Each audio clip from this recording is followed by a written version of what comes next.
Donc bonjour, bienvenue sur cette vidéo Philo Foot. Le match que j'attendais depuis le début de la semaine, de la Botola féminine, qui allait opposer le Sporting Club de Casa au FUS de Rabat. Donc c'était pour moi vraiment le match le plus attendu de la semaine. Inter Arsenal ou PSG Atlético ou autre de la Ligue des Champions cette semaine ne m'ont pas autant stimulé dans l'attente que cette rencontre entre deux belles équipes du haut de tableau de la Botola féminine, et le match qu'on a vu à Casa aujourd'hui a tenu toutes ses promesses à plusieurs niveaux. Alors il s'est soldé par un 0-0, il y a eu 0-0 entre le Sporting Club de Casa et le FUS de Rabat, mais c'est un match qui a tenu toutes ses promesses.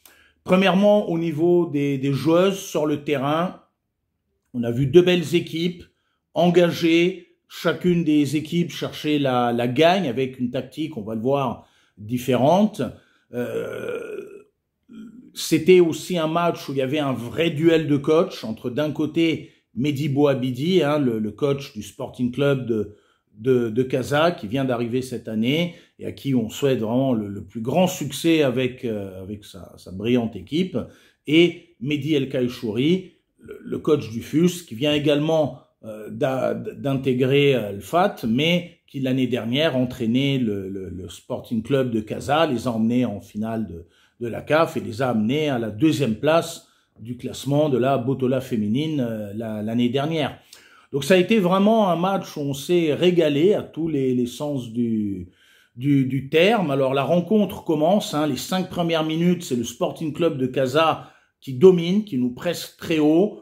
On est vraiment submergé et ça passe toujours par les latéraux. Donc soit c'est la numéro 19, soit la numéro 18 qui cherche à centrer pour la numéro 15 qui joue le rôle d'avant-centre et qui est très dangereuse. 3e minute de jeu, voilà, centre de la numéro 19 du Sporting. La numéro 15 reprend, tir très puissant, formidablement arrêté par la gardienne du FUS, Bentaleb, vraiment qui a fait un match énorme. Donc on est submergé les 5 premières minutes, après ça se calme un petit peu même si le Sporting continue d'attaquer, puis vers le quart d'heure de jeu, la tendance commence à s'inverser et on voit le FUS de Rabat reprendre le jeu à son compte. Alors là on voit, voilà, duel de coach. Là, c'est pas forcément uniquement par les latéraux que les joueuses du FUS passent, mais c'est notamment dans l'axe avec Shirin Knaidil, numéro 12, ou Odette, qui récupère bien les ballons. Odette qui était capitaine lors de ce match et qui distribue ou les latéraux ou bien en profondeur, ou bien qui distribue en profondeur pour l'attaquante qui est en pointe. Et là, on va voir de très belles choses, et notamment à la 20e minute, aile de pigeon de Shirin Knaidil qui va pour tirer, mais contrée par la défense du Sporting. Alors ça, c'est aussi l'un des points forts du Sporting, une défense solidaire, bien regroupée, très efficace dans la récupération et qui relance tout de suite sur les latérales. Et là, c'est vraiment un jeu de rapidité. Hop, dès qu'elles ont la balle, ça va soit sur la 18, soit sur la 19, soit sur la 14, et elle remonte très vite le ballon sur le côté pour centrer vers la numéro 15. Il va y avoir alors ce qu'aurait pu être le tournant du match à la 25e minute. Il va y avoir Leila Arcas qui à un moment fait une faute. L'arbitre sort le carton rouge. Je me dis punaise, c'est bis repetita OM PSG. Voilà le tournant du match, sauf que le FUS, contrairement à l'OM, a fourni une très belle prestation pendant les 25 premières minutes. L'arbitre sort le rouge, je me dis punaise, c'est hyper sévère, et ouf, non, en fait elle remet le rouge dans la poche et c'était finalement le jaune qu'elle voulait sortir. Ouf, on a eu chaud. Donc coup franc du Sporting qui ne donnera rien. D'autres attaques du Sporting, il va y avoir un autre tir mais qui va être arrêté par la gardienne. La défense aussi FUS récupère très bien les ballons, et c'est là où on le voit en première mi-temps et aussi en deuxième mi-temps, le duel de coach entre Mehdi Bouabidi et son jeu de vitesse sur les latérales, mais de l'autre côté, la défense du FUS, notamment Aminata Camara et également Ajar, Arcas, ainsi que la numéro 2, Soraya, voit très bien venir ça. Et il y a eu très régulièrement, je pense à ce que fait au gros travail de Leila Arcas, de Ajar, de Leila Arcas aussi, sur le côté gauche, et Ajar Arcas sur le côté droit. J'ai souvenir de plusieurs têtes, voilà, un moment du pied, mais aussi elles cassent les lignes de la tête, elles envoient devant sur les attaquantes. On cherche souvent Odette et Chérine. Et là, c'est vraiment un duel de coach, et la défense du FUS avec Aminata qui vraiment parle à ses joueuses, les encourage. Je reviendrai. Elle a fait, vraiment, elle a fait un match énorme. Les grosses occasions, les deux grosses occasions en première mi-temps vont être pour le FUS. Premièrement, voilà, un moment sur un coup de pied arrêté, Chérine Knaidil reprend, le tir va sur la barre, et nous en avait marqué un très très beau pendant l'échauffement, tir de loin. Mais là, malheureusement, son tir va s'écraser sur la barre, et à la 45e minute, c'est Jbilou, numéro 99, qui fait un très beau centre, mais Odette est trop court, personne ne reprend, et on arrive donc à la mi-temps sur le score de parité 0-0. Début de deuxième mi-temps, c'est les joueuses du FUS qui attaquent, qui pressent bien, notamment Chérine Knaidil qui distribue des bons ballons, soit sur Jbilou 99, soit également sur Amamou, numéro 30. Et là, il y a vraiment quelque chose qui se construit bien offensivement, mais la défense du Sporting ainsi que la portière casablancaise vraiment sont très très efficaces, et nous empêche de nous créer des occasions sévères. D'ailleurs, la plus grosse occasion en début de deuxième mi-temps, c'est un moment, une des latérales du Sporting Club de Casa qui repique dans l'axe, mais heureusement, le tir passe à côté des cages de Bentaleb. Quoi qu'il en soit, alors là, il va y avoir un des tournants du match, ça va être à la 75e minute, à la 70e minute, là il va y avoir la numéro 2, Soraya, qui fait un pied en l'air, deuxième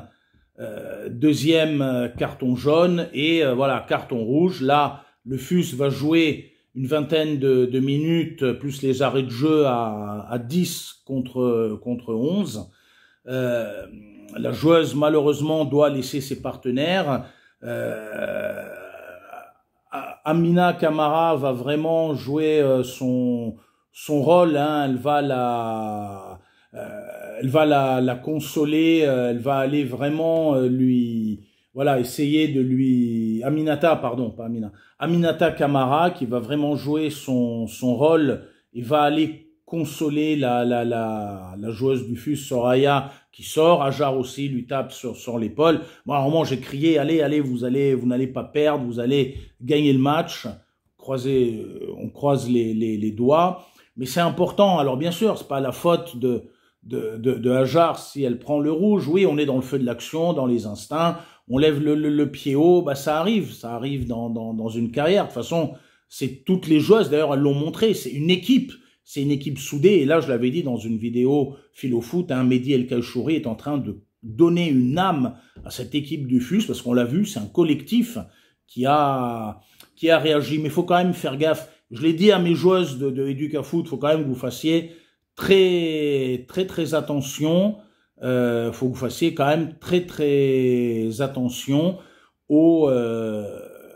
des fautes comme ça, pas laisser vos partenaires, même si on est dans le feu de l'action, on veut le bien pour l'équipe, mais faut être très prudent sur ça. D'ailleurs, il y aurait pu avoir un tournant du match aussi en première mi-temps, quand à un moment, Leila Arcas fait une deuxième faute en première mi-temps, et à un moment, elle va sur l'arbitre, elle crie. Alors oui, peut-être il n'y a rien eu. Peut-être, bon, l'arbitre a vu autrement. Et là, les joueuses du FUS ont été très intelligentes, notamment la numéro 30 qui prend les Larcas, qui l'emmène loin de l'arbitre, qu'on ne prenne pas un deuxième carton jaune synonyme de rouge en première mi-temps et qu'à un moment on se retrouve diminué. Et ça, il faut faire très très attention. Je pense à la belle phrase de Michel Foucault: comment veux-tu gouverner les autres si tu es incapable de te gouverner soi-même? Comment veux-tu sur le terrain, à un moment, dire aux autres ce qu'il faut faire, comment se démarquer, comment se placer, si toi-même tu es incapable de gouverner tes instincts, tes émotions, ton engagement, etc. Quand je vous dis, les joueuses d'Educafoot, ne pas tirer comme ça le maillot, épaule contre épaule, imposez-vous à la régulière, pas faire de mauvais gestes, pas de tacle appuyé. Il faut vraiment être très très prudent là-dessus. Quoi qu'il en soit, ben on va jouer les 20 dernières minutes à 10 contre 11. Et là, voilà, là encore, hein, acte 2 du duel de coach entre Mehdi Bouabidi qui dit à ses joueuses de presser. Il y a un énorme pressing qui se fait effectivement sur les latérales, mais et là, vous voyez, Mehdi El Kachori aussi est un fin coach, puisqu'à un moment, ben justement, là, les joueuses du FUS vont un peu surprendre celles du Sporting Club de Casa parce qu'elles vont pas reculer.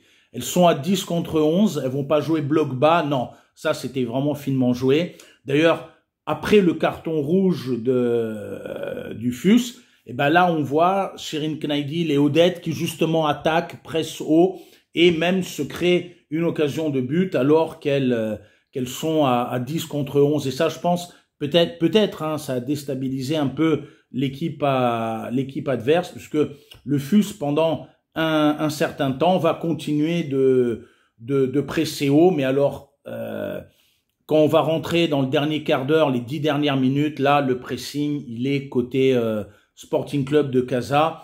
Il va y avoir notamment à la 80e minute, une occasion énorme de la numéro 18 qui est seule devant les cages de Bentaleb et qui va tirer à côté. Mais malgré ça, malgré cette énorme occasion de but, le FUS continue à la fois de descendre, la numéro 10 qui revient aider, numéro 10 du FUS qui revient aider, elles sont à 4 derrière, et puis il y a Odette qui guette, Odette et Shirin qui guettent, et qui font justement remonter le ballon, et notamment à travers la numéro 15, hein, Djambara, qui fait un match énorme en deuxième mi-temps, qui continue d'aller mettre le feu dans la défense du Sporting, qui est même à 2 doigts de marquer. Si une défenseuse du Sporting il n'avait pas intercepté aux abords de la surface, dans l'axe, il y avait vraiment 1 contre 1, l'attaquante contre la gardienne. Ça, c'était vraiment le coup de génie de l'équipe féminine du FUS,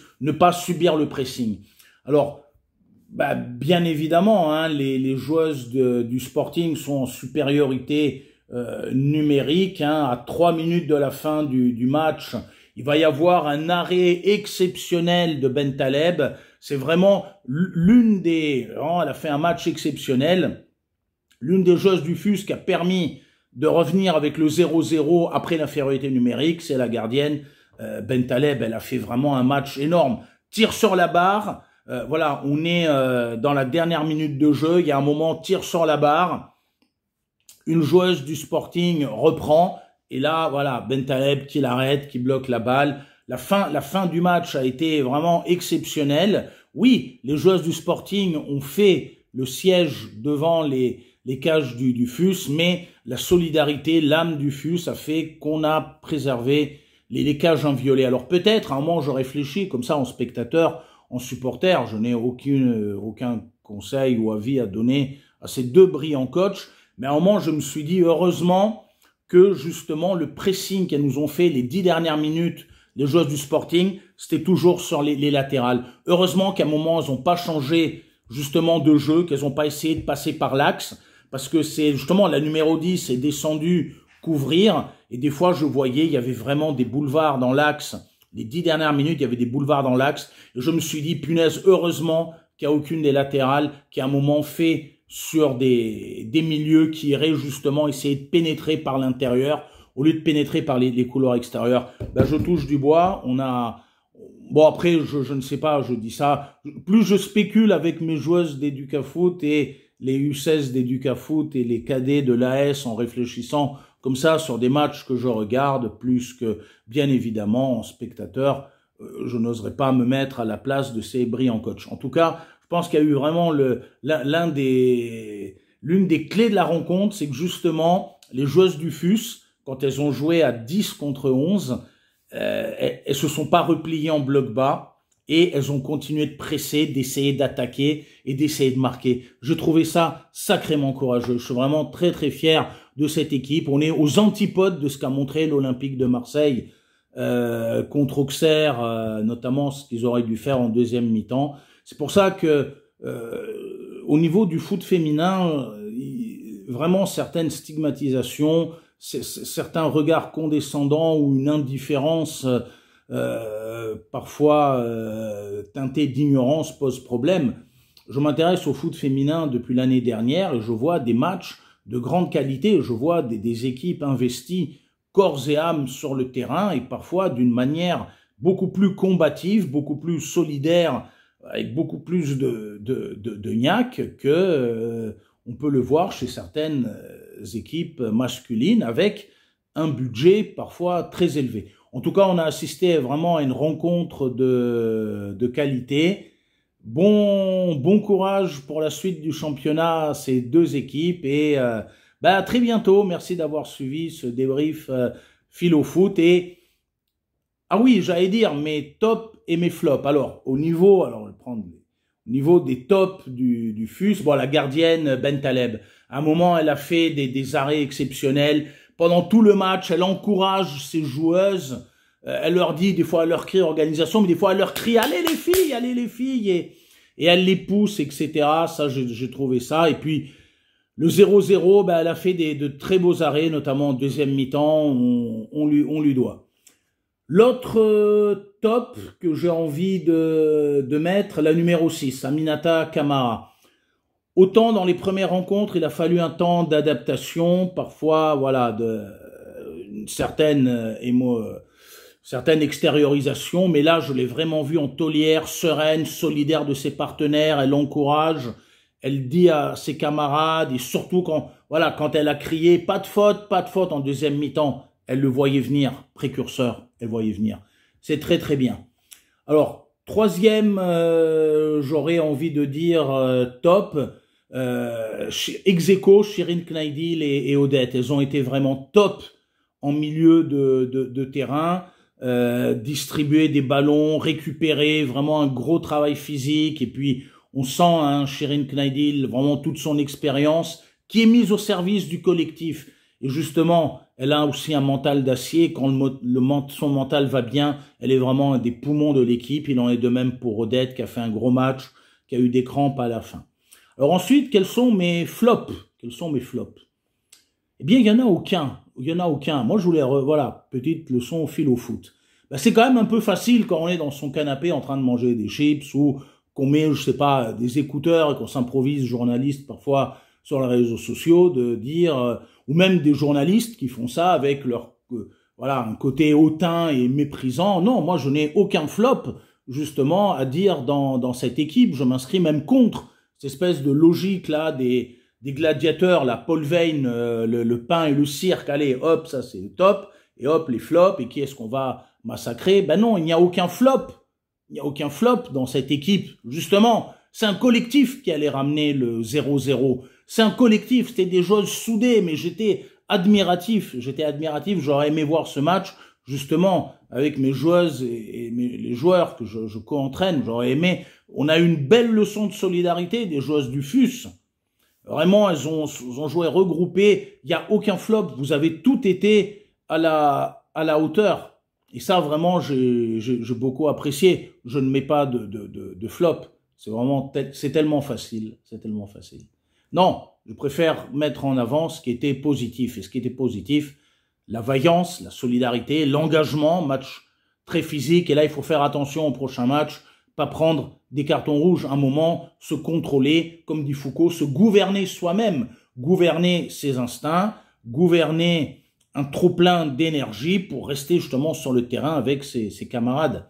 Et ce qu'on a vu également, un gros potentiel offensif, hein, ça fait plaisir à voir. C'était un très beau 0-0, le match a tenu ses promesses, j'ai hâte de voir les prochains matchs du FUS. Je retournerai au stade Bah Mohamed, voir de nouveau le Sporting Club de Casa jouer. C'est une équipe très séduisante, avec un haut potentiel, et tout comme le FUS, avec un coach vraiment talentueux, de génie, qui sait monter. Tous les deux coachs hein, du FUS et du Sporting de Casa ont vraiment, c'était aussi un duel de tacticiens. Ben voilà, match nul, on verra au match retour. On vous attend au FUS, et je voulais remercier aussi Mehdi Bouabidi qui m'avait dit oui, tu seras bien reçu. C'est vrai, j'étais très bien reçu dans ce stade. Et puis Mehdi, au plaisir de te recevoir aussi à Rabat quand tu veux. Et Mehdi El Kachouri, au plaisir de se revoir. J'aimerais beaucoup une photo avec toute l'équipe des joueuses du FUS, ça me fera un beau souvenir, et qu'en plus que je pourrais donner, envoyer à mes enfants, le partager avec mes joueurs et joueuses. L'équipe du FUS est vraiment une équipe exemplaire.